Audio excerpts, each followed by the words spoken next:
Pesquería nocturna. Hola, me llamo Evaristo y hoy quiero contarles algo que me pasó hace muchísimos años. Mis amigos y yo teníamos la costumbre de ir a pescar a la playa. Esto era algo que hacíamos religiosamente cada miércoles en la noche. Todos los miércoles, sobre las 6:30 de la tarde, nos juntábamos a casa de Marcos, que era el que vivía más próximo a la playa. Allí preparábamos todos los avíos, las varas y todo lo requerido para pescar. Y después nos íbamos para la playa, donde estábamos hasta altas horas de la noche, pescando o a veces solamente allí, compartiendo un rato. Nos sentábamos a hablar y bebernos unas cuantas cervezas, a tomarnos un descanso para relajarnos de nuestras obligaciones diarias de trabajo, de nuestras vidas como hombres casados y con hijos. Allí recordamos los viejos tiempos, pues todos nos conocíamos desde que éramos niños. Hacíamos cuentos de la infancia, cosas que habían quedado ya en el pasado, pero que nos divertía mucho recordar. Y eran también parte de lo que éramos en aquel momento. Todos teníamos nuestras carreras, todos éramos profesionales, con la excepción de Marcos, que no había ido a la universidad, pero era dueño de su propio negocio, así que estaba muy bien financieramente. El caso es que una de esas noches, cuando nos fuimos a pescar, llegamos a la playa un poco más temprano de lo habitual, pero ya había muy pocas personas, así que buscamos un área de la playa que estuviese vacía para no interrumpir a los bañistas. Preparamos todo y lanzamos los anzuelos con las carnadas lo más lejos de la orilla posible. Allí plantamos nuestras sillas mientras dejamos las varas enganchadas en unos tubos que habíamos enterrado en la arena. Allí nos tomamos unas cuantas cervezas y fuimos picando algunas de las cosas que nuestras esposas nos habían preparado. Allí estuvimos un par de horas, pero no picaba nada. Pero en cuanto comenzó a caer la noche, todo cambió. Uno de los chicos fue el primero en ver que una de las varas estaba siendo alada. Inmediatamente se paró para traer aquel pez a la orilla. En cuanto tocó la vara nos dijo que aquello era un tiburón. Por los años que tenemos pescando podemos saber por la forma en que el animal tira si es un tiburón o un pez. Yo no tengo mucha esa habilidad, pero Marco sí. De hecho, él solamente de tocar la vara cuando el pez está alando sabe incluso qué tipo de pez es. El caso es que Nivaldo, el que había enganchado el primer pez, comenzó a tener problemas controlando aquel animal. Dos de nosotros le fuimos a asistir para que no se fuera a caer al agua. Allí batallamos casi media hora, hasta que finalmente logramos traer a la orilla aquel animal. Era un tiburón blanco enorme. Con mucho cuidado le sacamos el anzuelo de la boca y dejamos que regresara otra vez al mar. El animal era demasiado viejo, y mientras más viejo el tiburón, peor sabe la carne. Hay algunas especies de tiburón que son verdaderamente buenos, pero este en específico a veces tiene ese olor o ese gusto a orina. Después de aquel ajetreo nos tomamos un rato y seguimos en nuestras charlas de siempre. De pronto, otra vez, nos dimos cuenta de que dos de las varas habían sido enganchadas. Allí comenzamos a traer los peces a la orilla. Para nuestra suerte esta vez no eran tiburones, eran peces. Y bastante grandes, por cierto. Ya estaba oscuro y otro de los chicos aguantaba una linterna con una potente luz mientras nosotros estábamos en la faena. En ese momento, a nuestro lado izquierdo, pudimos escuchar un chapoteo. Inmediatamente alumbraron con la linterna y, para nuestra sorpresa, allí vimos a un hombre salir del agua caminando. Primero pensamos que era un buzo que había estado buceando en los alrededores, pero en ese momento nos dimos cuenta de que el hombre no traía equipos de buceo. Venía con una camisa blanca, vieja y rota, al igual que su pantalón color café. El hombre tenía aspecto de tal vez ser una persona en situación de calle. De todas formas, lo saludamos, pero el hombre nos ignoró. Era como si estuviera enajenado o estuviera entretenido en algo. El hombre ni siquiera se volvió a ver. Solo siguió caminando y se alejó en la oscuridad. No sé por qué, pero aquello nos dejó un poco intranquilos. Era muy raro, pues en aquella área, la verdad, nunca se habían visto mendigos ni personas viviendo en la calle. Pero igual, seguimos en lo nuestro. Seguimos batallando con aquellos peces. Hasta que de pronto, el mismo hombre venía caminando por toda la orilla. Pero esta vez venía de nuestra parte izquierda. Yo era el más cercano a él. El hombre venía caminando entre el agua y nosotros. Si el hombre seguía adelante, se iba a enredar con nuestros nylons y nuestras varas de pescar. Así que le grité al hombre que se detuviese y que tuviese cuidado, que se iba a enredar con las varas. Pero el hombre siguió adelante. Inexplicablemente el hombre no tocó el nylon. Era como si el nylon lo hubiese atravesado. Y no solo lo atravesó el mío, sino que atravesó los otros dos que también estaban con el nylon en el agua. Aquello nos dio una sensación verdaderamente extraña. Marcos, que es un poco más explotado de carácter, comenzó a gritarle al hombre y a decirle que si no veía por dónde iba. Pero el hombre estaba totalmente fuera de sí. Era como si no escuchara, como si no estuviese ahí, como si no viese. Marcos tomó la linterna para alumbrarlo, pero ya el hombre no estaba ahí. Había desaparecido frente a nuestros ojos. Las varas cayeron al piso y el asombro nos ganó. Marcos inmediatamente dirigió la luz de la linterna hacia la arena, pero allí no había ni las pisadas del hombre. Apuntamos la linterna hacia el agua para ver si estaba allí, pero ni rastros de él. Inmediatamente dimos la pesquería por terminada. Como pudimos recogimos las cosas y regresamos a la camioneta de Marcos, y allí regresamos a su casa. Le dimos 1000 vueltas a aquel asunto, ofrecimos cientos de explicaciones y teorías, desde que tal vez era un vagabundo que salió del agua, hasta que tal vez nuestras líneas, nuestros nylon de pescar, no estaban lo suficientemente tensos, y que el hombre había caminado por encima de ellos. Que tal vez las huellas no se habían marcado en la arena, porque el hombre venía caminando por la parte del agua, y no por la parte de la arena húmeda. Pero sin importar cuántas explicaciones tratamos de darle a aquel fenómeno, al final llegábamos a la misma conclusión, que habíamos visto a un hombre con nuestros propios ojos salir del agua y después lo habíamos visto venir en la dirección opuesta, que atravesó nuestros nylon de pescar y no dejó ni una huella allí. Aquello tenía que haber sido una aparición, a menos que nosotros hayamos tenido una alucinación colectiva. Del grupo, yo siempre fui el que más creyó en la explicación paranormal.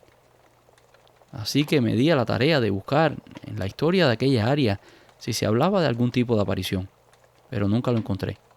Tal vez fue solamente un evento aislado, pero el caso es que aquella noche, en mi opinión, lo que vimos fue un alma desencarnada que pasó a nuestra dimensión. Maldijo su propia casa. Cecilia y su esposo vivían en una vieja casona, a un par de cuadras de donde yo vivía.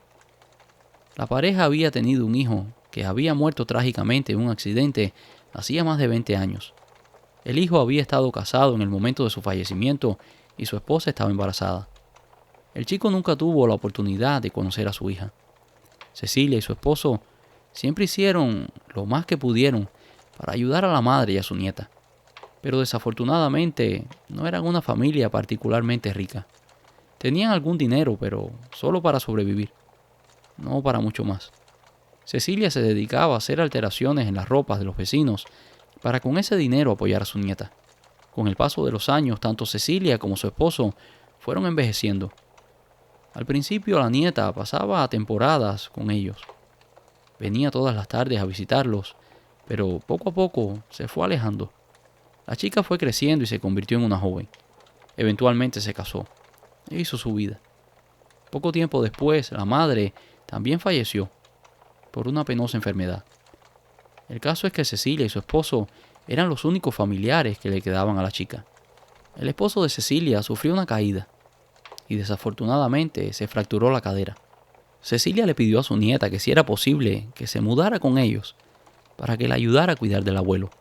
Al principio la chica y el esposo pusieron un poco de resistencia, pero después que el esposo vio la posible oportunidad financiera que sería el vivir en aquella casa y poderla vender, cambió de idea.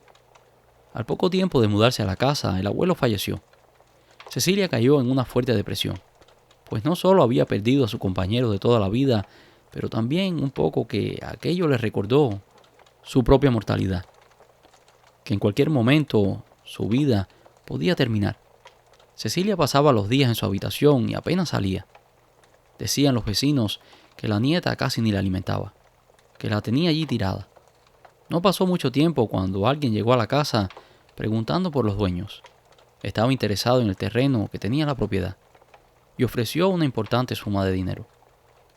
Para la mala suerte de la nieta, no podía hacer nada, pues las escrituras de la propiedad estaban a nombre de Cecilia. Así que tendría que convencer a la abuela de que le pasara la propiedad a su nombre. La chica poco a poco fue haciendo su trabajo, hasta que logró convencer a la abuela de que le pasara la propiedad a su nombre. Cecilia cometió el error de firmar aquel documento. La nieta le dijo a la abuela que si ella daba permiso, vendería aquella propiedad y que comprarían un apartamento en la ciudad. Allí ella estaría más cerca de los doctores y vivirían mucho más cómodos. Además, quedaría un poco de dinero que usarían para mejorar su calidad de vida. Cecilia estuvo de acuerdo, y en menos de lo que canta un gallo, ya la casa estaba vendida y la nieta y el esposo se habían quedado con el dinero.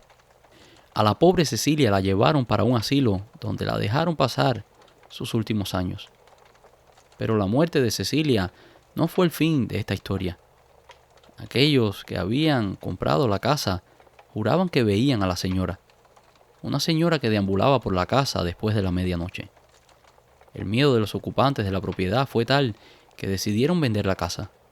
A poco tiempo después la compró otra pareja, que tampoco duró mucho allí. La casa estuvo desocupada por un tiempo, hasta que la compró una compañía inmobiliaria que la ofrecía para ser rentada.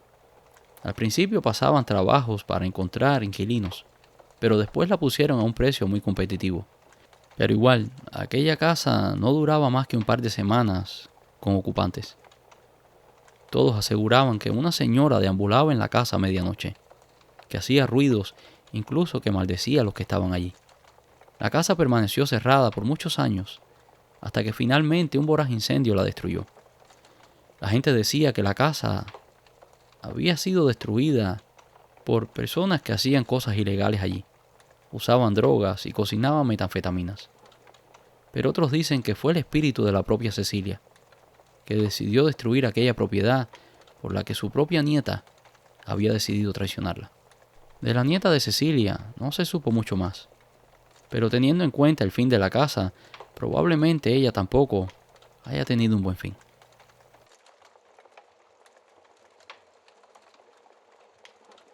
Desapariciones en el mar. El mar es un lugar tan bello como aterrador.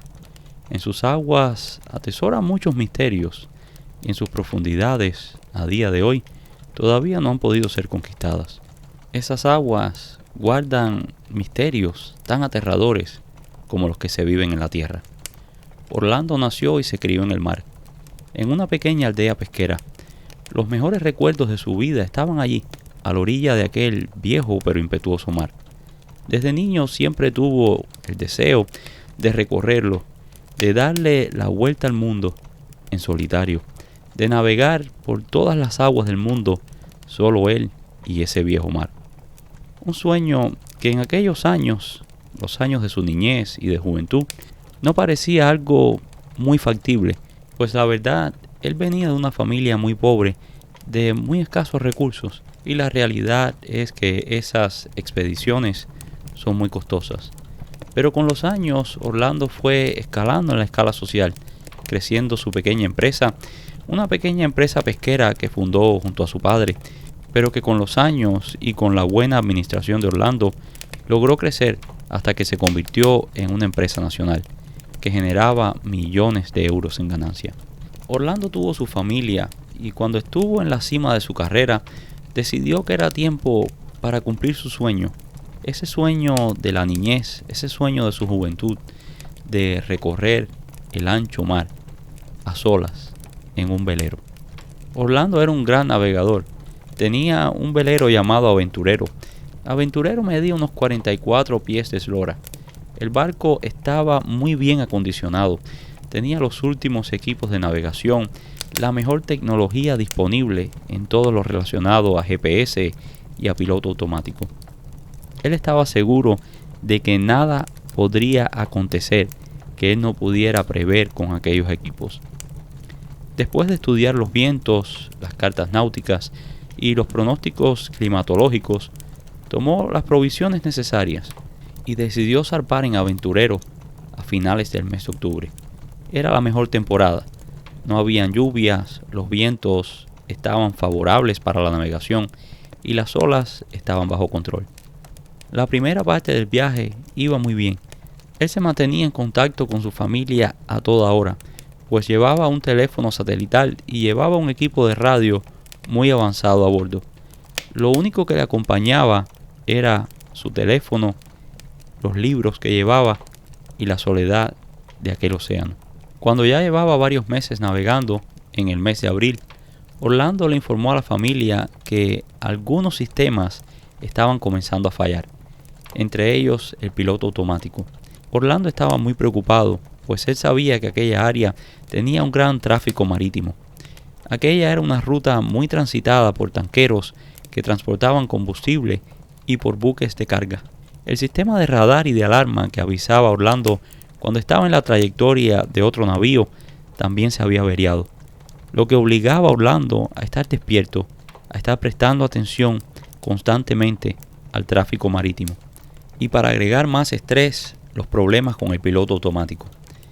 Ahora estaba obligado a dirigir la embarcación a mano, algo que demandaba mucho de él, pues cuando el piloto automático está instalado, él podía hacer otras cosas, podía descansar, podía asegurarse de que los demás sistemas estuviesen trabajando, podía incluso arreglar aquellos sistemas que estaban averiados. En una comunicación días posteriores, Orlando le informó a la familia que estaba teniendo muchas dificultades y que solo dormía un par de horas en el día. Debemos ponernos en situación, pues dirigir un barco no es como dirigir un automóvil, que si te sientes cansado o si tienes alguna avería mecánica, puedes aparcar el carro a un lado de la carretera y solucionar el problema que sea. En un barco estás en alta mar, a la merced de los vientos, de las olas y las corrientes oceánicas. Estas corrientes, aunque muchas veces son invisibles, pueden tener efectos catastróficos en un viaje de este tipo, pues pueden desviarte del curso y desviarte a kilómetros de tu destino. En las próximas comunicaciones, Orlando comenzó a reportar problemas con el motor. Orlando sabía perfectamente que el motor debía funcionar, o no tendría forma de generar energía para alimentar los pocos instrumentos que estaban trabajando. Aquella energía era fundamental para mantener las neveras que preservaban los alimentos y las bombas de drenaje funcionando. Las bombas de drenaje son aparatos que sacan el agua que puede entrar al barco. Recordemos que Orlando estaba en alta mar y que cualquier tipo de imprevisto, de tormenta que pudiera llegar, podía inundar el barco haciendo que éste se hundiera. Por 2 días la familia no supo de él, pero no se preocuparon demasiado, pues ellos confiaban en las destrezas y en el conocimiento marítimo de Orlando. Cuando finalmente él se comunicó con ellos, les informó que había estado trabajando en el arreglo del motor. Pero sí hizo un comentario curioso, un comentario que los dejó un poco inquietos. Anoche se aparecieron unos seres en el barco, y en ese instante se cortó la comunicación. Orlando, después, cuando se restableció la comunicación, le contaba a su familia que eran seres poderosos, seres que venían del mar, que al principio se mostraron muy amistosos con él, pero que después comenzaron a mostrar un comportamiento un poco hostil. Este tipo de comportamientos comenzó a preocupar a la familia. No sabían si serían los delirios de una persona deprimida de sueño, si había estado tomando de más, o si tal vez estaba experimentando algún tipo de intoxicación por la comida. Y las próximas llamadas fueron más inquietantes aún. La voz de Orlando comenzaba a escucharse diferente. Se escuchaba como que estaba verdaderamente asustado. Y cuando las cosas no podían ponerse peor, Orlando hizo un comentario que le heló la sangre a todos. Los dejo porque están subiendo al barco. Y colgó el teléfono. La familia sabía que algo estaba mal, algo estaba muy mal. Inmediatamente se comunicaron con las autoridades marítimas para pedir ayuda.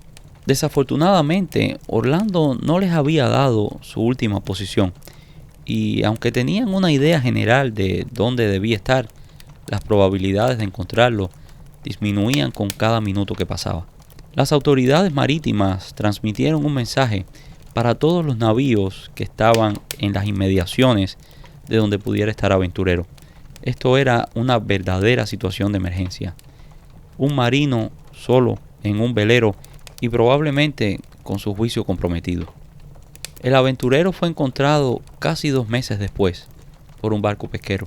El pesquero inmediatamente notificó a las autoridades, las cuales revisaron el barco minuciosamente, pero solo con la excepción de algunos instrumentos averiados y la falta del Zodiac, no había ninguna otra anormalidad en el barco. El Zodiac es este pequeño bote que se usa para ir a tierra, para ir a puerto, que se utiliza para llegar a donde el barco, por la profundidad, no puede llegar. Y otra cosa curiosa fue que encontraron el motor del Zodiac en el barco. O sea que Orlando se fue en el Zodiac, pero sin motor. No saben si tuvo que abandonar el barco por una emergencia o si abandonó el barco por un delirio. Las autoridades no creen que haya sido por un ataque, pues después de revisar minuciosamente el barco, no encontraron evidencia que pudiera sostener la teoría de que hubiera sido atacado físicamente. Pero lo que sí encontraron las autoridades en el barco fue una escalofriante nota en la bitácora. Acaban de abordar, ya están aquí. Y 20 años después, ni se ha encontrado el cuerpo, ni se ha encontrado el Zodiac, en el que se presume que Orlando abandonó la embarcación. Y esto es todo por hoy, espero que hayan disfrutado de estas historias. Si lo hicieron, déjanos un like y si no lo has hecho todavía, por favor suscríbete. Muchas gracias y nos vemos en el próximo video.